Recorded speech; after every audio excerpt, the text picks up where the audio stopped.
नमस्कार व्यूअर्स। और आप सब लोग कैसे हैं? आशा करती हूँ आप सब लोग अच्छे होंगे, स्वस्थ होंगे और मेरा श्रीमद् भागवत का पाठ अवश्य देखते होंगे।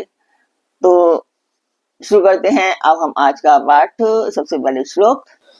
याम इमाम पुष्पितां वाचम प्रवदन्ति अविपश्यतः वेद वादतः पार्थ न अन्यत् अस्ति इति वादिनः कामात्मनः स्वर्गपरः जन्मकर्म फल प्रदां क्रिया विशेष बहुलां भोगैश्वर्य गतिं प्रति भोगेश्वरे प्रस्थानां तया अपरिहर्त चेत साम व्यवसायत्मिका बुद्धि समाधौ न विधीयते। संस्कृत के शब्दों में कुछ गलती होती है तो भी सारी मुझे उतना नहीं आता है। मैं जितना आता है, जैसे आता है, मैं आपको पढ़ के सुना रही हूँ। तो जो लोग संस्कृत अच्छे से जानते हैं उनके लिए बहुत ज्यादा प्रॉब्लमेटिक होता होगा कि हाँ मैं थोड़ा सा गलत पढ़ रही हूँ। काफी वर्ड सही आ जाते हैं, जो थोड़े से डिफिकल्ट होते हैं वो प्रॉब्लम हो जाती है उसमें।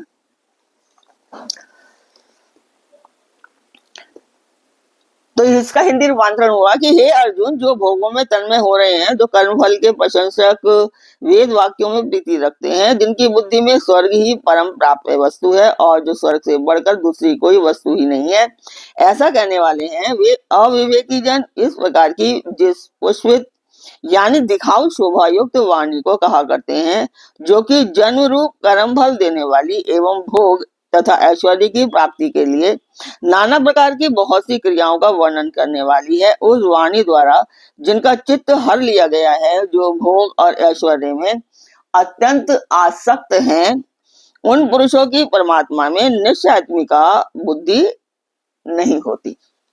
आगे कहते हैं कि भोगों में अत्यंत आसक्त होकर उनका चिंतन करते करते जो तन्मय हो जाते हैं, जो उनके पीछे अपने मनुष्यत्व को सर्वथा भूले रहते हैं। वेदों में इस लोक और परलोक के भोगों की प्राप्ति के लिए बहुत प्रकार से भिन्न भिन्न काम्य कर्मों का विधान किया जाता है और उन कर्मों के भिन्न भिन्न फल बताए गए हैं वेद के उन वचनों में और उनके द्वारा बताए फल रूप भोगों में जिनकी अत्यंत आसक्ति है। वेदों में जो संसार के वैराग्य उत्पन्न करने वाले और परमात्मा के यथार्थ स्वरूप का प्रतिपादन करने वाले हैं, वे वेद वादरता हैं।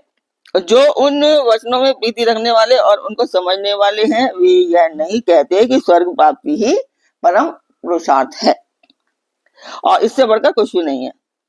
जो इस रहस्य को नहीं जानते कि समस्त वेदों का वास्तविक अभिप्राय परमात्मा के स्वरूप का प्रतिपादन करना है, वेदों के द्वारा जानने योग्य एक परमेश्वर ही है, और इस रहस्य को ना समझने के कारण ही जो वेदोक्त सकाम कर्मों में और उनके फल में आसक्त हो रहे हैं। जो मैं ये ब्लॉग्स बनाती हूँ श्रीमद् भागवत के, उसमें 2 या 4, 8 या 10 इतने ही व्यूज आते हैं। क्यों नहीं देखते हैं आप लोग? आप लोगों को देखना चाहिए और पूरा देखना चाहिए, ताकि मन में जो धार्मिकता का भाव है, हमारे हिंदू धर्म का, सनातन धर्म का जो भाव है वो जागृत हो। मैं ये नहीं कह रही हूँ कि पढ़ाई लिखाई छोड़ करके सनातन की तरफ ध्यान देना चाहिए, पर सनातनी, क्योंकि हम सनातनी हैं इसलिए थोड़ा बहुत जानना चाहिए। जो स्वर्ग को ही परम प्राप्त वस्तु समझते हैं, जिनकी बुद्धि में स्वर्ग से बढ़कर कोई प्राप्त करने की योग्य वस्तु है ही नहीं, इसी कारण जो परमात्मा की प्राप्ति के साधनों से विमुख रहते हैं। तो मैं ये कहना चाहती कि जैसे दूसरे आप वीडियोस देखते हैं नाच गाने वाले या दूसरे, उससे बेटर है कि आप ये थोड़े थोड़े से अपने धार्मिक वीडियोस भी देखें, ताकि आपके अंदर और आपके बच्चों के अंदर जनरेशन में थोड़ा सा सनातन का भाव जागृत हो। अविवेकी जन भोगों में ही रचे पचे रहते हैं। उनकी दृष्टि में स्त्री पुरुष, धन मान, बड़ाई, प्रतिष्ठा आदि इस लोक के सुख और स्वर्ग आदि परलोक के सुखों के अतिरिक्त मोक्ष आदि कोई वस्तु है ही नहीं जिसकी प्राप्ति के लिए चेष्टा की जाए। स्वर्ग की प्राप्ति को ही वे सर्वोपरि परम ध्येय मानते हैं और वेदों का तात्पर्य भी वे इसी में समझते हैं। अतः इस सिद्धांत का कथन एवं प्रचार भी करते हैं। आगे कहते हैं कि भगवान ने ये भाव भी दिखाया कि यदि वे सत्य वस्तु का विवेचन करके अपने कर्तव्य का निश्चय करते तो इस प्रकार भोगों में नहीं फंसते। अतः मनुष्य को विवेक पूर्वक अपने कर्तव्य का निश्चय करना चाहिए। आगे कहते हैं कि अपने को पंडित मानने वाले मनुष्य जो दूसरों को ऐसा कहा करते हैं कि स्वर्ग के भोगों से बढ़कर अन्य कुछ है ही नहीं तथा जन्म रूप फल कर्म फल देने वाली जिस वेद वाणी का वे वर्णन करते हैं वही वाणी उनके और उनके उपदेश सुनने वालों का चित्त अपहरण करने वाली होती है। यानी कि वो कह रहे हैं कि अब जो अपने आप को पंडित समझते हैं और दूसरे को भ्रमित करते हैं उनका उनके सुनने वालों का वो चित्तहरण कर लेते हैं। चित्तहरण करने वाली उनकी वाणी होती है। वाणी में यद्यपि वास्तव में विशेष महत्व नहीं है, वह नाशवान भोगों के नाम मात्र क्षणिक सुख का वर्णन करती है, तथापि वे टेसु के फूल की भांति ऊपर से बड़ी रमणीय और सुंदर होती है। इस कारण सांसारिक मनुष्य उसके प्रलोभन में पड़ जाते हैं। ये बहुत इंपॉर्टेंट है। आजकल हमारे देश में कुछ ऐसा ही है, तो प्लीज ध्यान रखें। आगे कहते हैं कि समाधि का अर्थ परमात्मा कैसे किया जाता है तथा जिसका चित्त उपयुक्त पुष्पिका वाणी द्वारा हरा गया है एवं जो भोग और ऐश्वर्य में अत्यंत आसक्त है उन पुरुषों की परमात्मा में निश्चयात्मिका बुद्धि नहीं होती।